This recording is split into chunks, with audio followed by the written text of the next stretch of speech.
Top 10 Strongest Swordsmen in One Piece. Reminder: this list only includes their sword skills and not how strong they are. At number 10 is Shiryu of the Rain. Shiryu is fond of his blade and seems to relish testing it against others, even if they are far below his level. He is also shown taking personal care in maintaining his sword. He is a psychopath and loves his sword, so I do believe his level of swordsmanship is one of the best. It was said he was the same level as Magellan at Impel Down, so without a devil fruit being one of the strongest, we can assume his only power was his sword and maybe haki.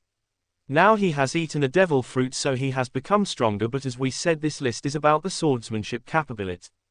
At number 9 we have Saint Figarland Garling. He is a world noble of the Figarland family and the supreme commander of the God's Knights, of whom he is the first to be introduced. He was formerly active as a champion on God Valley. We don't know anything about him, but assuming he is Shanks' father, I believe he is one of the strongest swordsmen. He was present at the God Valley incident, so he fought with Rox and Roger. At number 8 we have Rayleigh, the Dark King and right-hand man of the Pirate King Gol D. Roger. He is one of the strongest characters in the show, and even now at his old age he can clash with an admiral, even though we don't know if he can defeat one. At his prime, Rayleigh fought with some of the strongest enemies, and even Garp was afraid that the Marines couldn't take two legends, including Rayleigh, at the same time. Rayleigh is a tremendously skilled and powerful swordsman with immense combat experience since his time with the Roger Pirates.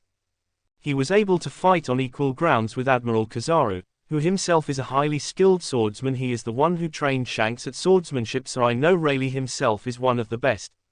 He is only number 8 because he has one of the best hakis in the show, and this list is about swordsmanship level. It's obvious he could defeat some of the next characters in this list easily. Number 7 is Roronoa Zoro. This one can be debatable. Right now Zoro is one of the strongest jest swordsmen and will become number 1 at the end. He was trained by Mihawk, and just defeated King in Wano, who was also a great swordsman. At swordsmanship he is top tier and will only improve. At number 6 is Saint Ethanbaron Nisturo, one of the 5 elders who publicly head the world government, holding the title Warrior God of Finance. We don't know anything about this character, but assuming that all 5 elders are at the same level and seeing Saturn fighting Luffy, I believe Nisturo level of swordsmanship is one of the best. We know he has some other power, so he maybe isn't reliable at his sword as is Zoro, but for now we only can assume. It makes sense for him to be a great swordsman if he will be Zoro's enemy in the future. Number 5 is Shanks. As one of the 4 emperors, Shanks is one of the 4 most powerful pirates in the world, and proof of that is his massive bounty of 4,048 billion, which is the highest among the current emperors and is the only emperor without a devil fruit.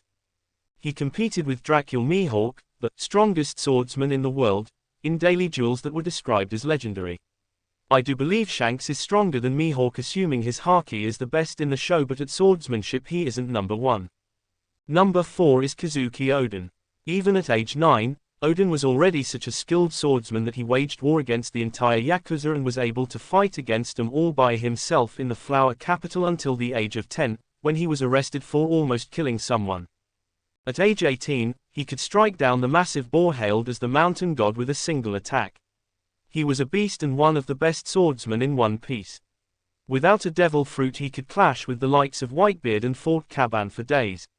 Even Kaido acknowledged his power and his skills. On top of that he could easily wield Enma, a powerful sword which even Zoro had difficulty to use. Number 3 is the Pirate King Gol D. Roger. There is not much to explain about this one as we know what he has accomplished. We can argue Oden was better at swordsmanship as Roger had better haki, but until we see more of Roger, the first will put him above Oden.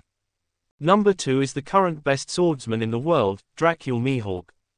A true testament to Mihawk's extraordinary strength is that after the 7 warlords of the sea were abolished, his bounty was raised to 359, one of the highest bounties in the world that even surpasses 2 of the current 4 emperors, Monkey D. Luffy and Buggy. He has a higher bounty than his captain.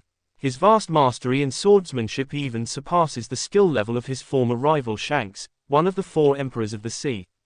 He effortlessly defeated Zoro, with a single knife.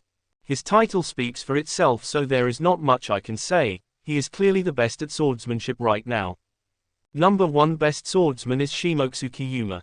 Even if people say Mihawk is better at swordsmanship, I don't mind, but it seems fair to put a Wano samurai who had the title of sword god at number 1.